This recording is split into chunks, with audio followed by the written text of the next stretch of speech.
2002년 7월 13일 날이 토요일이에요. 동업했던 언니 36살 여성이에요. 자기가 전화를 걸으면 안 받았어도 바로 전화가 온대. 그거마저도 안 와.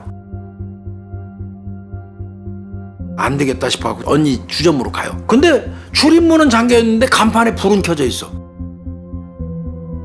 그리고 뭔지 모르게 불안감이 막 엄습해 오는 거야.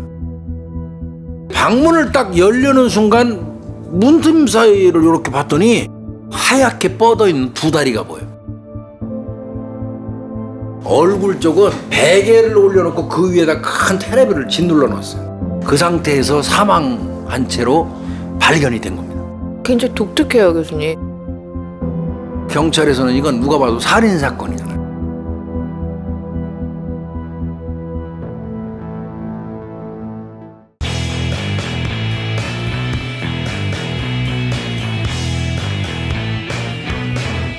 (2002년 7월 13일) 날이 토요일이에요. 13시경에 이제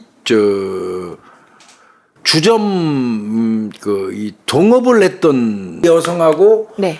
동업을 잠깐 했던 여성이 있어요. 그러니까 네. 친해 아직도. 그 여성이 27살 먹은 여성이에요. 주점을 동업해도 또 다른 데서 이제 아마 종업원 생활 비슷하게 했나 봐. 장사가 안 돼갖고 동업에서 찢어졌을 뿐이지 원래 동업을 할 때는 엄청 친해. 지금도 친해. 그날 술 잔뜩 먹고 아침에 눈 뜨자마자 항상 눈 뜨면 그 언니한테 전화해요. 동업했던 언니 36살 여성이에요. 근데 전화를 안 받아. 새벽에도 또 전화를 했었어. 근데 그때 전화를 안 받았어, 새벽에. 근데 아침에 오후 1시에 전화를 했는데 또 안 받는 거야. 자기가 전화를 걸으면 안 받았어도 네. 바로 전화가 온대. 아. 아까 내 뭐 하나 못 받았어 그러고 오는데 그거마저도 안 와. 그래가지고 걱정이 돼요. 손님들하고 술 잔뜩 먹고 길거리 나갔다가 차에 교통사고 같은 거 난 거 아닐까? 그런 걱정을 제일 많이 한다고 그러더라고요. 안 되겠다 싶어갖고 택시 타고 그 언니 주점으로 가요. 근데 출입문은 잠겨있는데 간판에 불은 켜져 있어. 그리고 뭔지 모르게 불안감이 막 엄습해 오는 거야. 이 두 사람은 7년 전에 둘이 어떤 주점에서 종업원으로 일을 했대요. 2년 전에 둘이 조금씩 그 종업원에서 버는 돈을 투자해가지고 주점을 하나 차렸어. 그래서 장사를 했는데 안 되는 거야. 그래서 1년 만에 빠져나왔어. 2001년도 네. 이 11월 달에 정리를 한 거야. 드디어 이제 열쇠. 7월 13일 이제 오후 2시 반경이에요. 열쇠 수리공이 와가지고 문을 열었어요. 네. 옛날에는 방석집. 젓가락집이라고 불렀죠. 젓가락 장단 맞추고 방문을 딱 열려는 순간 문틈 사이를 이렇게 봤더니 네. 문틈 사이로 하얗게 뻗어있는 두 다리가 보여. 문을 열어보니까 그 언니가 하의가 벗겨진 상태. 얼굴 쪽은 네. 베개를 올려놓고 그 위에다 큰 테레비를 짓눌러 놨어요. 어머. 그 상태에서 사망한 채로 발견이 된 겁니다. 당연히 바로 신고했겠죠. 네. 신고하니까 경찰에서는 이건 누가 봐도 살인사건이잖아요. 그 사건 현장 주변은 부산 쪽에요. 부두를 끼고 있어요. 부두를 끼고 속칭 매미집이라고 부르는 주점들이 길게 쭉 늘었어요. 그 술집이 있는 건물은 대지 150평 규모의 지상 4층 건물이에요. 그리고 그 1층이 주점인 거예요. 그 옆으로 쪼르륵 있는 그 3개 가게들도 다 같은 업종의 주점이에요. 2층부터 4층까지는 주택입니다. 그 이 주택의 출입문은 오른쪽으로 딸이 이렇게 돌아가가지고 건물 뒤편으로 해서 올라가도록 돼 있어요. 그 건물 뒤편, 네. 그 출입구가 있는 건물 뒤편 쪽으로는 전체가 다가구 주택 밀집 지역이에요. 그리고 이제 거기에는 컨테이너 통행이 많대요. 그래서 소음이 심하대요. 소음이. 네. 그리고 근데 새벽 시간대는 또 통행인이 적어서 한적한 곳이에요. 현장 감식 들어갔는데 그날 비가 주적주적 내리고 있었대요. 저 안에서 이제 지문 감식하죠. 이 여성 같은 경우는 하의가 벗겨진 상태니까 네. 강간으로 봤어요. 그 다음에 제일 중요한 건 질 내용물 채취하는 거죠. 정액 같은 거를 채취를 해가지고 국과수 부산 쪽은 남부 분소예요. 네. 남부 분소에다가 의뢰를 합니다. 그 다음에 바로 가서 직장 온도 재야죠. 직장 온도를 측정을 했더니 네. 아까 7월 13일 날 13시경에 발견했잖아요. 네. 직장 온도 측정한 바로는 7월 11일 03시 전후로 보는 거예요. 그리고 이제 주점 내 그 방 그 말고도 주점 안에 있는 전체 네. 그 벽면까지 전부 다 유리 지문. 거기 가서 한 잔씩 드신 분들 지문 다 나오고. 다 나오죠. 그 다음에 이제 얼굴 위에다가 베개를 올려놓고 위에다가 큰 TV를 올려놔 버렸거든요. 그럼 들었다면 지문 반드시 남아 있겠지. 네. 그 지문을 제출했더니 장가뿐이야. 그 다음에 집을 보니까 난장판이에요. 여기저기 샅샅이 뒤진 흔적이 있어요. 그러면 당연히 들고 갔어야 될 게 뭐였냐면 피해자의 지갑 같은 거, 가방 같은 거거든요. 네. 근데 미처 못 챙겨갔을까? 만약에 강도라면 강도가 손지갑이 이걸 발견이 됐어요. 방 입구에 있어야 할 그 신발 두 짝은 온돌방식 홀 앞으로 이렇게 놓여져 있어요. 그 다음에 온돌방식 홀 입구 바닥에서 네. 피해자가 착용했던 귀걸이 한 짝이 딱 떨어져 있는 거예요. 피해자 귀걸이에요. 범인이 흘린 걸로 추정이 되는 거예요. 홀 내부에는 중앙에 이런 사각 상이 하나 딱 있고 깨끗하게 정리되어 있는 상태예요. 주점 내부에는 조명등은 전부 소등 상태. 간판불만 켜져 있는 거예요. 일단 피해품은 휴대폰이 없어졌어요. 피해자. 그러면 이 휴대폰 이 범인이 들고 간 걸로 추정돼요. 그렇네요. 근데 그 들고 간 범인한테 계속 있을 전화한 거라는 거야, 이 사람은. 네. 그다음에 주점 열쇠가 없어졌어요. 왜 그러냐면 장구고 가면서. 나갔잖아요. 나가면서 장구고 나갔잖아요. 그다음에 이 여성이 자동차를 가지고 있는데 자동차 열쇠도 없어요. 피해자는 하의가 아랫도리가 벗겨진 상태로 사망했거든요. 피해자 이 엉덩이 옆부분에 전기장판이 이렇게 겹쳐져 있어요. 저항하는 것 같은 느낌, 몸부림 같은 거 있는 것 같고요.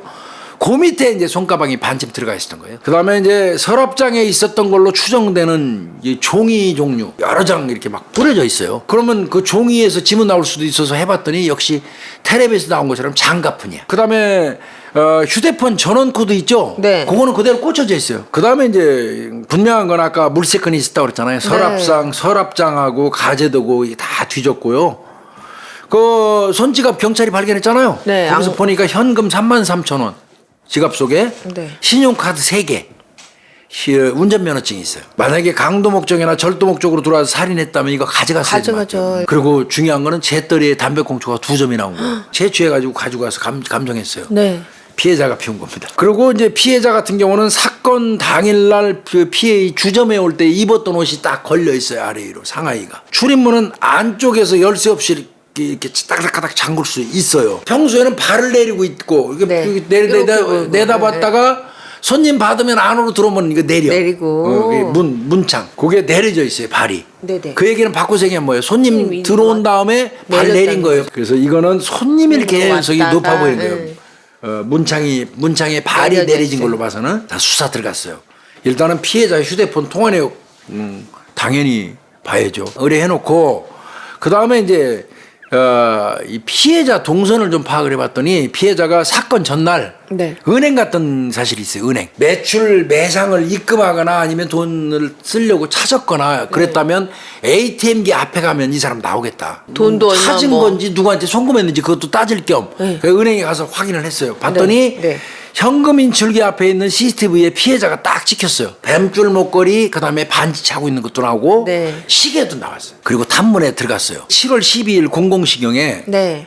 00시경 그러니까 7월 13일 날 언니 계속 전화했는데 안 받았잖아요. 7월 12일에 무슨 일이 있었던 걸로 보여요. 자정경에 그 인근에서 동일한 매미집을 운영하는 업주가 장사가 너무 안 되는 거야. 우리 집만 안 안 오나? 되나? 딴 집은 잘 되나 하고 한 바퀴 도는 거예요. 이 술집에 와서 요렇게 보니까 네. 손님으로부터 주문을 받고 있는 게 보여. 손님한테서 무슨 주문 받는 것처럼 이제 목 빼고 서서. 이렇게 얘기하는 거 서서 네. 그리고 목이 긴 검정색 구두를 신고 있는 게 보였어. 그래서 이 장사 잘 이건 되네 여기 손님 있네. 네. 그리고 이제 그 집 보고 또 옆집으로 시차를 갔어. 네. 또 보고 한 바퀴 삥 도는데 1시간 정도 걸렸대. 네. 그 꽤 긴 건가 봐요. 다시 와서 봤을 때는 그 창에 커튼이 쫙 내려져 있어요. 그런데 그 업종 자체가 손님 들어오면 다 내려. 못 보게. 완전히 내려져 있다는 얘기는 우리 성업 중입니다. 그 소리야. 두 번째. 네. 02시경이에요. 그날. 황경미하는 이제 57살 먹은 남성분인데 자기가 쓰레기를 수거하면서 그 주점 앞을 지나갈 때 네. 피해자가 출입문을 열어놓고 밖에 나와 서 있었대. 네. 그리고 자신을 보고 수고한다면서 바카스 한 병을 주어서 마셨다는 거예요. 그 다음에 아까 얘기한 것처럼 그때 03시 30분경에 동업하던 이 사람이 전화했는데 안 받았지. 그리고 이제 그 다음날 아침 11시 전화했던 거거든요. 네. 범인은 적어도 7월 12일 날 02시 황경미원이 봤다는 시간대부터 네.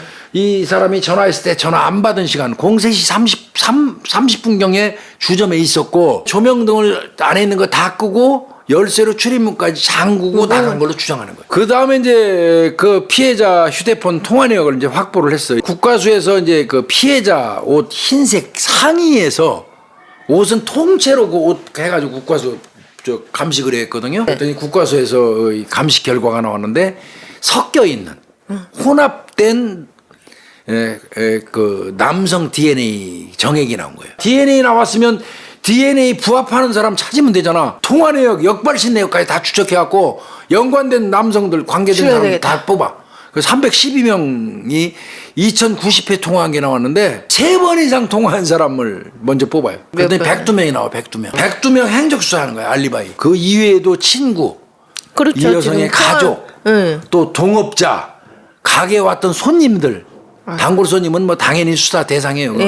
그다음에 동종 업주들 옆에 장사 잘 돼가지고 또 뭐 마찰이 있는지. 그다음에 돈 관계, 금융 관계, 안주 들여오는 사람, 술 갖다 주는 사람, 맞네요. 가스 배달해서 날라준 사람, 그렇네요. 이거 거래된 관계된 사람들 뽑으니까 465명.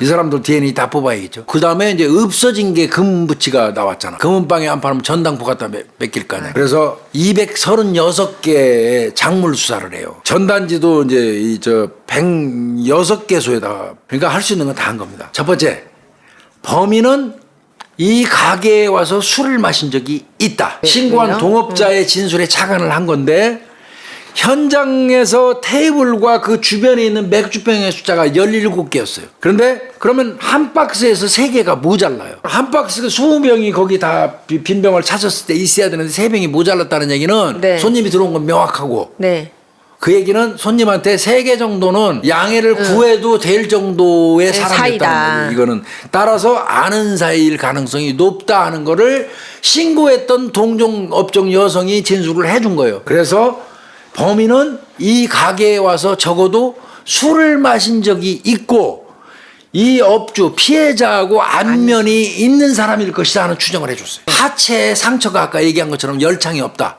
강간한 게 아니라면 합의에 의한 성관계일 가능성이 높다. 꼭 면식범이 살해하고 난 다음에 얼굴 못 봐갖고 얼굴 덮거나 가리죠.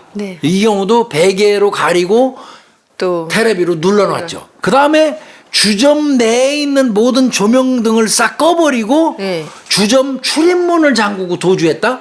그것도 아는 사람이 발견이 최대한 늦게 되라고 지연을 시키려는 목적이 있어 보이거든. 장갑 끼고 한 걸로 봐서는 이거는 전과자 정도 되는 놈이라고 봐야 돼요. 그 다음에 증거물 범행한 다음에 싹 다 지웠잖아요. 지문이 안 나왔으니까요. 전후에, 범행 전후에. 그럼에도 불구하고 형사들이 프로들이 볼 때는 나름대로 현장 조작을 했어요. 막 가재도구 열어놓고 종이도 꺼내서 뿌리고 해놨어요. 그 집에서 쓰는 그 과도용 부엌칼을 일부러 잘 보이는 피해자 다리에다 다리 밑에 놔두고 있어요. 바꿔서 얘기하면 이놈이 계획범죄는 아닌 거예요. 얼떨결에 범행을 저질러 놓고 급하게 나름대로 연출해가지고 현장을 조작한 거예요. 계획범행이면 성관계하고 정액을 남겨놓겠습니까? 영업 형태는 이 사람이 손님을 끌어들여서 출입문 걸어 잠그고 퇴폐행위 해가지고 성관계하고 그 다음에 이거 괜찮은 사람이라고 생각이 되면 전화번호를 알아내요. 철저하게 관리를 하면서 돈 버는 사람이에요. 그러니까 이제 이 손님한테 전화번호 알아내는 건 성격 좋고 돈 계산이 확실한 사람, 이런 사람들을 삼는데요. 피해자는 그럼 어떤 사람일까? 그랬더니 일남 이녀 중에 장렬합니다. 81년도에 여상에 입학을 했대요. 여자 상고. 그런데 2학년 때 부모가 이제 불화로 헤어지게 되면서 학교를 못 다녀서 중퇴해요. 그리고 가출을 해버렸어요. 그리고 이제 그 사망 당시까지 결혼하지 않은 미혼 상태. 유흥업소를 전전하고 다니면서 살았대요. 그러다가 이제 그 가게 하나 차린 거예요. 평소 성격은 상당히 활달하고 사교성이 높다고 그러고요. 원래는 남동생하고 같이 살다가 2002년 5월 달에 또 여동생이 하나 더 있다고 그랬죠. 일남 이녀니까. 여동생이 시집 갔다 이혼을 하고 남동생하고 누나하고 살고 있는데 글로 오게 되니까 방이 좁아, 비좁아. 그래서 이 언니가 또 나와버리는 거예요. 은행은 한 6개 은행 예금 계좌가 있고요. 카드는 10개가 있습니다. 은행 잔고는 20만 원 나왔습니다. 어려운 거예요. 채무는 대출금이 700만 원 있어요. 수사는 한 달 보름이 넘도록 답보 상태예요. 3회 이상 통화자 아까 저 확인했다고 네. 그랬잖아요. 쭉 하다 보니까 이제 미확인자가 100명이 나왔어요. 그 100명 중에서 이제 그 62명의 혈액을 채취를 했어요. 우여곡절 그때 이제 채취를 해가지고 국가수에 네. 의뢰를 했는데 네. 67명 이상은 이제 안 나왔고요. 그 즈음에 네. 추적이 아주 힘든 한 명이 있었어요. 30살 먹은 이땡땡이라는 놈이 하나 있는데 이게 안 이 사건이 발생한 이후에 네. 그놈이 들고 있던 휴대폰이 요금을 안 내고 통화 정지가 돼 전화도 안 돼. 특수절과 절도 이범해요. 6월 중순경에 가출을 해버렸어. 그리고는 지금 소재 불명이야. 그래서 이제 얘가 의심스러워지기 시작했어. 다른 거 남은 거 이제 회신이 올 때까지 네. 이제 기다릴 수밖에 없잖아. 그래서 남부분수에다가 협의를 해. 네. 어떤 협의를 했냐면 얘를 못 찾으니까 네. 얘 부모의 혈액을 뽑아오면 현장에서 발견된 혈액하고 대조를 할 수는 있잖아. 부모님들 혈액을 채취해가지고 오면 네. 현장에서 감식한 거 그거 저 채취한 거하고 대조가 가능합니까? 그랬더니 됩니다. 부모 설득하러. 네. DNA 채취하러 가는 거예요. 혈액 네. 채취하러. 네. 근데 부모님들이 예상외로 완강히 거부하는 거예요. 내 자식을 무슨 그 강도살인범으로 몸으로 뭐 보고 만드냐. 말이야. 우리 피를 뽑으러 와? 뭐 팔팔 뛰고 안 해주는 거예요. 그 설득하는데 하루 걸렸대 꼬박. 그래가지고 부모 혈액을 뽑아온 했어요. 네. 그러니까 네. 2세 남자의 DNA 추정치하고 맞춰보니까 딱 떨어지는 거예요. 그럼 이놈이 범인이네 범인. 이때부터는 맞네요. 수사본부가 아니라 전담반, 검거 전담반이 전담반. 편성되는 겁니다. 이 땡땡이는 그럼 어떤 놈이냐? 네. 이제 또 확인이 들어갔어요. 군 네. 동료가 한다는 얘기가 한마디가 딱 개 오락에 미친 놈이에요. 오락에. 200여 개의 인터넷 게임 업체를 대상으로 또 경찰이 수사에 들어가요. 거기에다가 이 땡땡이 명의로 된 아이디 가입 여부를 확인을 해요. 2001년 8월 15일 날 한 게임에 가입을 했어요. 한 게임에 얘가. 네. 그래서 당일날 한번 접속한 게 나와요. 당일에요? 네. 네. 그러면 얘 IP가 이제 그 확인이 어디 된 거잖아. 있는지. 그래서 IP 접속 IP 실시간 위치 추적 협조 의뢰를 보내. 부산의 감전동, 남포동, 남포동. 그다음에 서면 일대 서면. 오락실. 예, 이쪽이 나와요. 여기를 경찰들이 30일간 수색했어요. 얘는 집 나와서 지금 나와 있는 상태니까 범죄 저지르고 피해 다니는 상태니까 맞죠. 낮 시간대에 이들 게 아니고 이 새끼 밤에 심한 시간대에 할 것이다. 그쵸. 그래서 감전동, 남포동, 서면 일원의 오락실에 심야 시간대를 형사들이 한 달 동안 돌아다니면서 발로 뛰면서 수색을 한 거예요. 한 달. 탐문도 하고. 근데 사진도 나오잖아 이제. 발로 뛴 수사 끝에 네. 2002년 10월 27일 날 밤 10시 30분경에 사상구 감전동 소재 PC방에서 게임하던 용의자를 이땡땡이를 검거했습니다. 이땡땡이는 2002년 6월 28일 날 남포동 소재에 있는 PC방에서 할 일 없이 게임에 광적이니까 맨날 게임하러 오는 놈하고 자연스럽게 가까워져. 그 사이에 이제 알게 된 남자가 이 술집을 알았던 거예요. 술집을 알려줘갖고 그 남자하고 둘이 이 술집에 와서 피해자를 알게 된 거예요. 이 피해자가 자기 딴에는 단골 손님으로 예. 삼으려고 아마 이제 마음을 먹었던 것 같아요. 한 3번에 걸쳐서 이 피해자가 이 땡땡이한테 150만 원을 빌렸어요. 근데 갚는다는 날짜에 안 갚어. 화가 났어. 사건 당일날 소주 한 병을 이제 딴 데서 마셨어. 네. 그리고는 이 주점으로 둘이 찾아가서 둘이 원래 소개한 놈하고 같이 네. 찾아가서 돈 달라고 그랬어. 피해자가 야, 한 잔 마시고 나하고 연애하면 돈 줄게. 나 너 좋아해서 그래. 그랬다는 거야. 그래서 그래? 돈 준다고 그래서 그럼 같이 간 일행한테 너는 가 먼저. 그리고 이제 그 방에 들어가 성교를 했대. 성행위를 하면서도 이 머릿속에 돈은 생각이 나서 야, 돈은 갚아야지. 돈은 갚어. 분명히 돈 주는 거지. 네. 이랬더니 피해자가 밑에서 화가 확 났어. 빨리 하기나 해. 내가 안 갚으면 어떻게 할래? 너 지금 나 성관계하는 거 이게 값이 있는 줄 알아? 이제 그러니까요. 이렇게 그거죠. 나온 거야. 응. 그러니까 이걸 확 죽여버리려 이제 김이 박센 거지 이제 하다가. 그래, 화 그러니까 났지. 죽여봐 이 새끼야. 그래서 자기가 그 순간 나를 갖고 노는구나 얘가. 그 빌려준 돈은 자기 아버지 교통사고 나가지고 보상금으로 받은 돈 중에 일부였다는 거예요. 그걸 갖고 있어서 빌려줬는데 그렇게 말해서 순간적으로 사리가 생기고 화가 나서 목을 눌러서 죽였다는 거예요. 그래서 목을 졸라 살해를 하고 얼굴도 보기 좀 그렇고 그래서 또 이렇게. 확인 사살도 해야 되겠고 군 혹시, 출신이라 예. 그래서 얼굴에 베개하고 TV를 올려놓고 나온 거고 나올 때 그 피해자 아랫배에다가 팬티도 올려놓은 것이다. 이렇게 진술을 했어요. 피해품 회수했습니다. 근데 이거 보니까 네. 18K 아까 뱀줄 목걸이 있었죠? 그게 네네. 6돈이네요. 6돈. 18K 시계줄도 10돈이에요. 금. 남포동에 있는 국제시장 그 금은방 가서 작물수사 거기다 팔아먹은 거죠. 이야. 찾았고요. 징역 20년 떨어진 걸로. 오늘 188호는 부산 주점 여주인 강도살인 사건. 오늘 좀 다뤄봤습니다. 수고했습니다. 감사합니다. 네. 네.